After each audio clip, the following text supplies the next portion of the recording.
Hello, Narnach here. Welcome back to Path of Exile.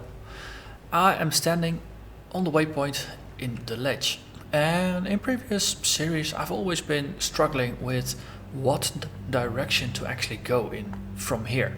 Because if you look on the map, there's not a lot. You can go there, you can go there, but on the Path of Exile forum I found Milani actually gathered some screenshots from different locations, and this was one of them. And apparently these three little stone formations point the way back towards the submerged passage and where Kutuku, the unique totem, is hiding. So if we want to move onwards to the climb, we actually have to go in the opposite direction. So let's see if that's information is still accurate or not.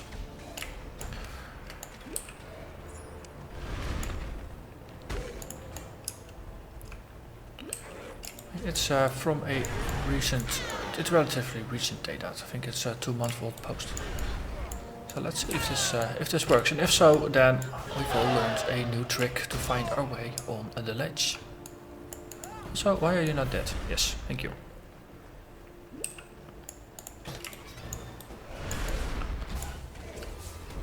And they are all gone.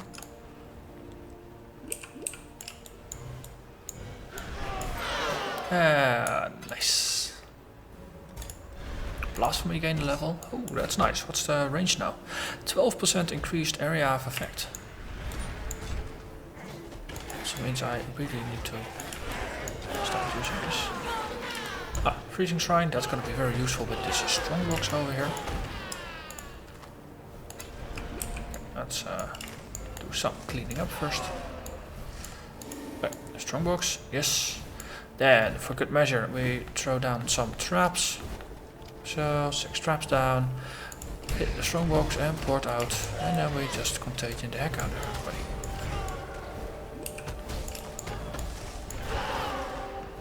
There. Please die.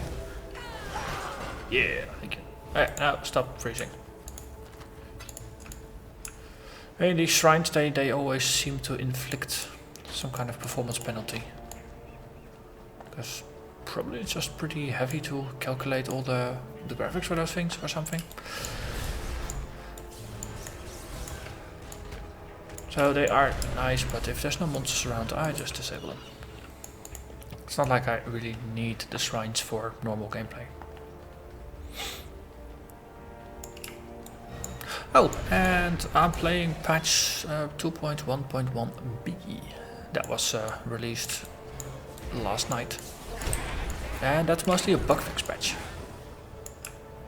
I think they fixed some performance issues with, for example, among other things, frozen corpses. They will now remain for a shorter duration on the floor. Okay, so this is the submerged passage. So this is not actually what I was looking for. So, note to self. Rather than going in the opposite direction of the statues, let's actually go the other way. So we go this way. Follow the little statues.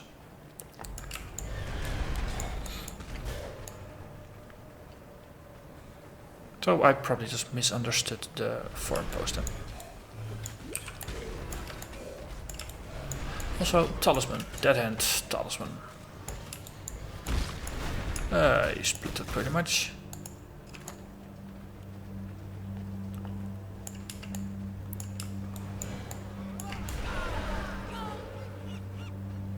I like that the Chaos Golem is also doing a massive AoE chaos thingamajig. Wonder if I can add a increased radius to the Chaos Golem as well, to make that even larger. And I wonder if that's also going to affect the, whatchamacallit, his regular attack. Let's have a look. Can I do a quick shuffle of those things? Let's see. Contagion, Essence Drain, Chaos Golem. Void Manipulation, Control Destruction, Increased AoE. Right, so, Golem is more in the middle. Ooh. Golem's got extra AoE, and for now this control destruction is just a duplicate, doesn't actually do anything. But let's have a look. Recast the Golem. Okay, go nuts, boy. Ooh, that's a pretty decent range, I'd say. Okay, so this seems to actually be affected. Let's have a better look at the normal attack. So is it me, or does it actually look wider? So you die. Yes, thank you. One more group. Here, go, have fun.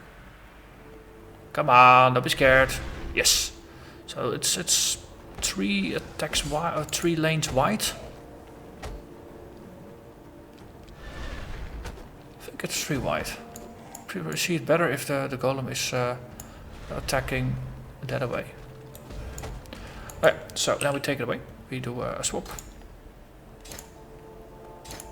We recast the golem. And then let's have another look. See how the golem behaves. This is some real-time science going on, people. Alright, go.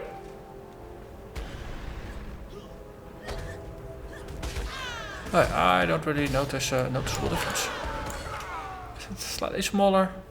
Hard to tell. Alright, so science is inconclusive. I need to take screenshots and things like that. Well, actually, I got this video, so I might just, after I'm done recording this episode, just take some stills in VLC or something and see what's up with that.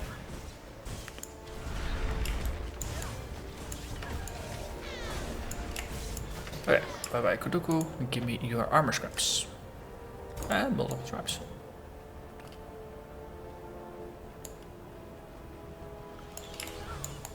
But you actually want to have the contagions. And they all die.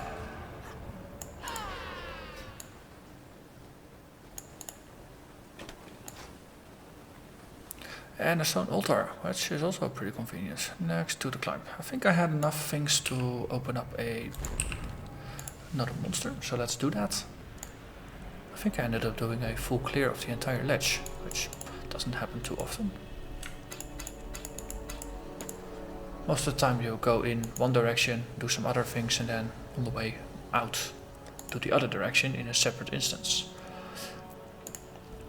Still looking for more white items, aren't I? 2, 3, and this is a blue again. Right, so blue, blue, blue.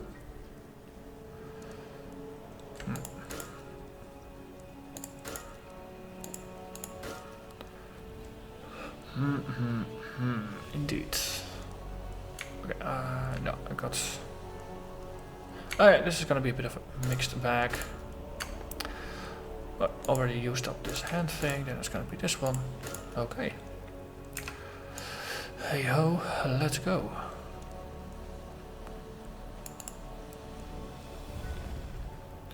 Alright, that's the usual thing. Put all the things in.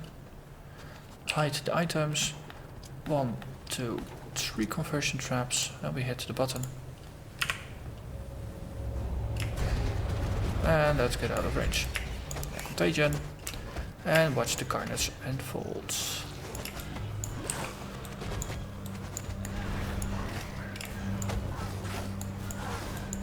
Hello there. Well, I want one of those as well. They look awesome. Those bolt shooters.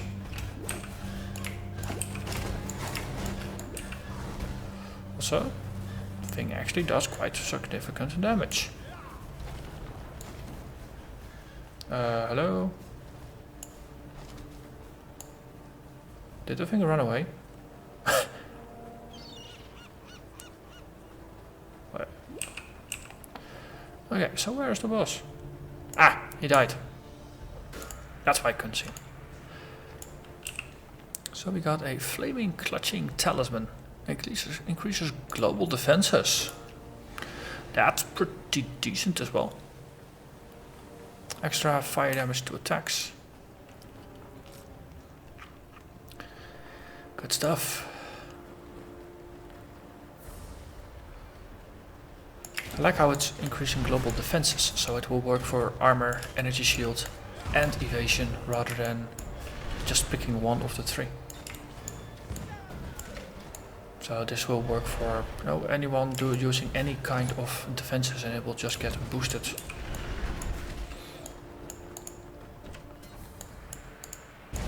But for the fun of it, let's really just equip it. 564, I dropped a little bit, 534. So I get 20% on top, so that's gonna be more than 100. No, just gonna be 50.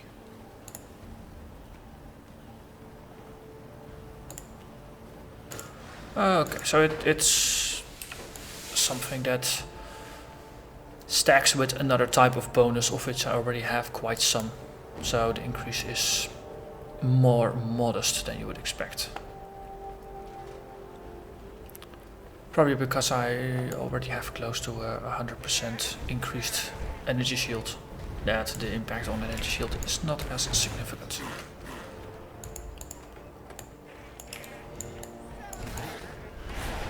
Let's see, this is still a level 42 area. Ooh, Talisman. And purple clouds, well, it's more like a... Not all murders are equal.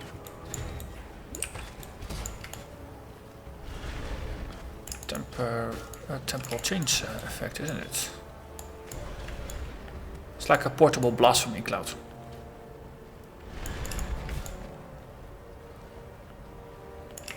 So you can just teleport up here and just shoot the enemies. Oh, I should just convert those guys. Okay. Here, be converted. Oh, conversion is getting stuck.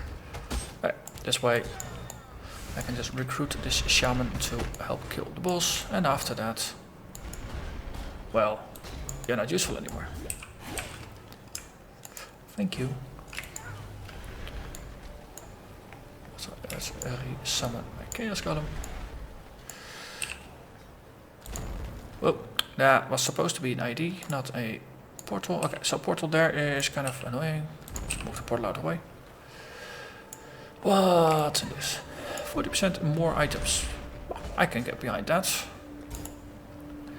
So hide items, we then put conversion traps all over the place. Drink a potion, hit the box and port the heck out.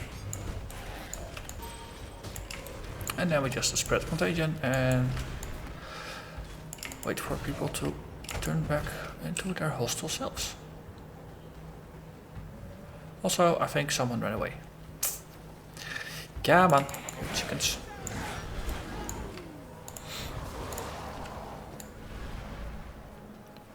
And this really wasn't worth it. Well, I got experience. I almost gained a level. So it was worth it in that regard, but in terms of IDing it and stuff like that, less worthwhile. Okay, boom. Okay, next one. So, conversion. Just need a moment to catch my breath. Okay. We are getting out of here. Level up, which is excellent. And now all we have to do is wait. Boom.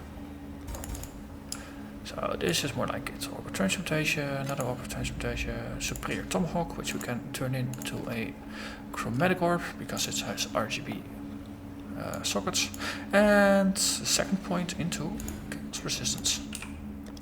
So chaos resistance is now up to -10. It used to be -20. So things are improving in that regard. And hollows, I already have those, so I don't care. Let's move on. Yes, we are close to the waypoint. So lower prison waypoint, definitely achievable, because we'll have that in about 30 seconds. Thanks to it now always being in the same spot. And I keep making the mistake, I want to go through the door rather than up the stairs here. I think they really need to fix their lighting here. No? I mean, the least thing Mr. Brutus can do is just hang up a couple more torches just to make it a bit more hospitable to intruders. You know, it's being nice to other people and all that.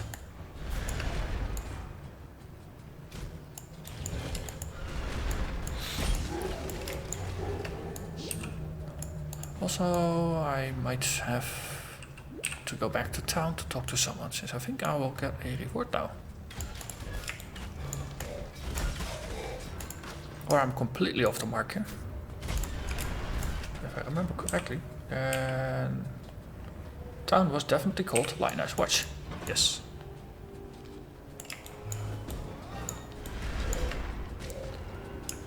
That's a 5 socket. Not a 5 link, but it is a 5 socket. Well, no, that's good. Now I want a 5 socket armor. 5 link armor even. That would be even better. Oh yeah, which reminds me about that tabula rasa that I found ages ago. Turns out tabula rasas are very good for just checking out skill combinations, because you can just fit any 6 linked skills in there. So no, they are very good for experimentation.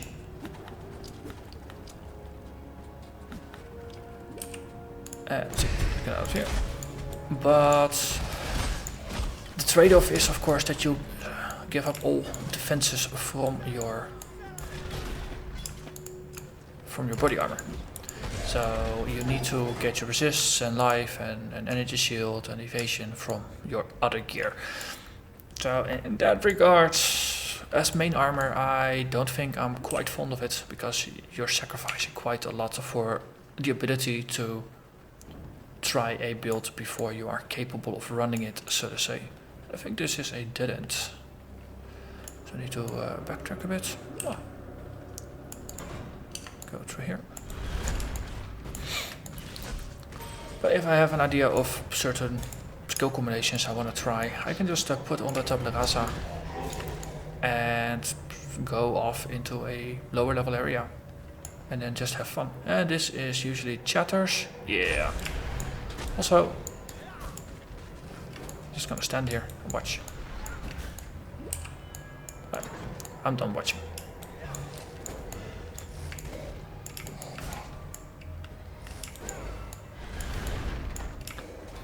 And that was chatters.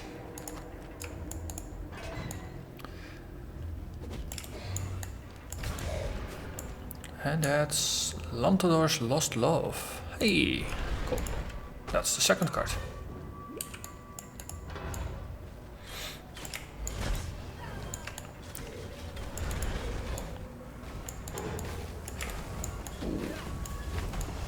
The lightning strikes. Also, I see those auras. That means there's probably a second one nearby.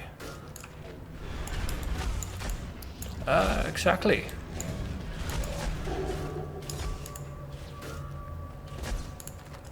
Makes you wonder, can monsters wield too? Another 5 socket item?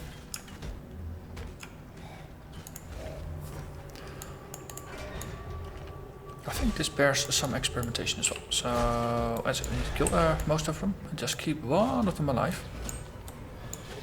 So unfortunately that's probably going to be a boss or something, since all the other guys, they have a habit of dying really quickly. Yes, you. Just referring to you undead as dying really quickly. Okay, door here.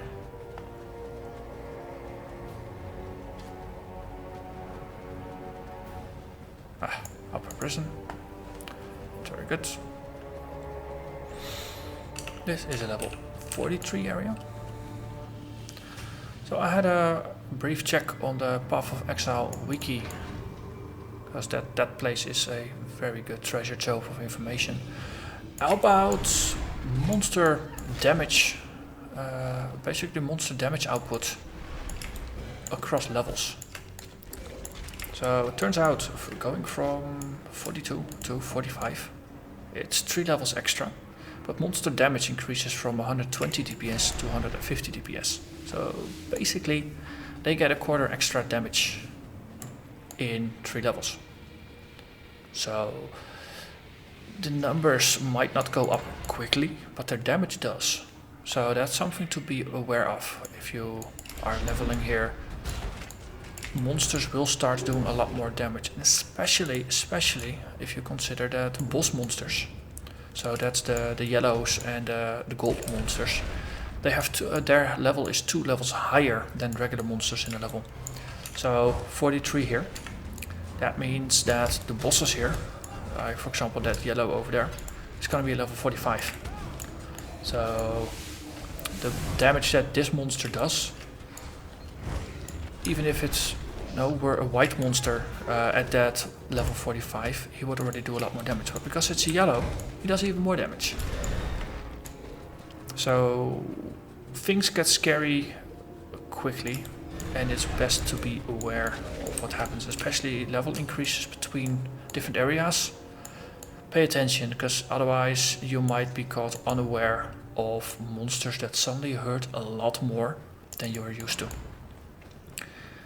Especially if you go from mostly killing trash mobs on like level 42 area and then suddenly having a boss encounter like here on level 43. Because that means the boss will be level 45 while you're used to the damage output of a level 42. So there's going to be a big gap there. So I'm very curious to see how much pain the warden is going to do here. I already got mana flasks. La-di-da, la-di-da.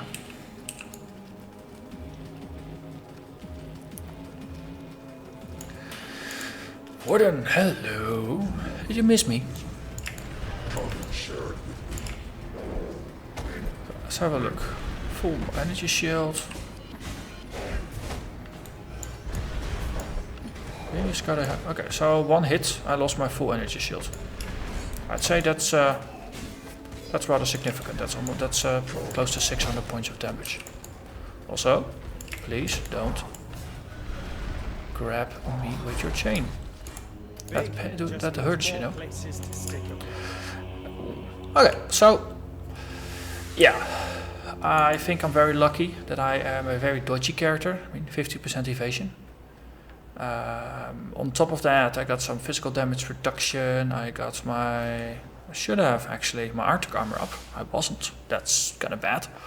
And my Chaos Golem is very good at being annoying and basically stealing all the attention, which I'm perfectly fine with. I mean, the more the Chaos Golem is in the limelight, the less they pay attention to me. Just a innocent looking shadow, nothing to see, move along. So let's say hi to the folks in town and see what they have in terms of rewards.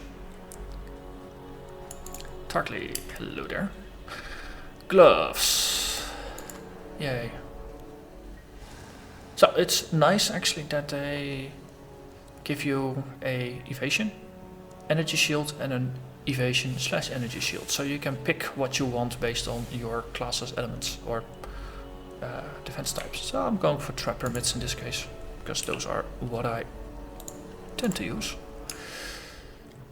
But I don't think they are better than the gloves I just crafted before starting this episode. Nope, they're not.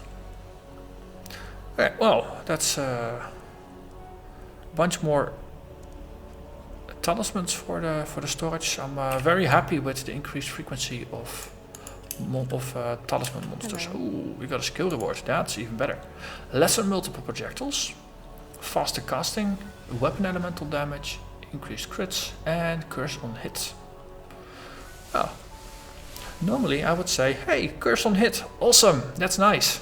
But I already got blasphemy. So I'm not quite sure what to make of this.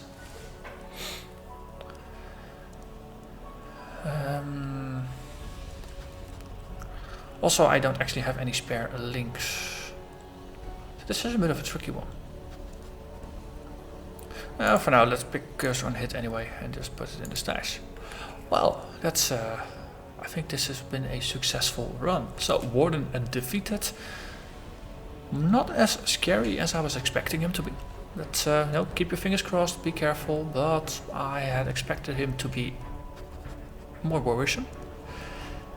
So yeah, next episode we'll run along and see if we can make it to the Gold Lady herself, Lady Merveil. So until then, I thank you very much for watching, and I hope to see you again next time. Bye bye.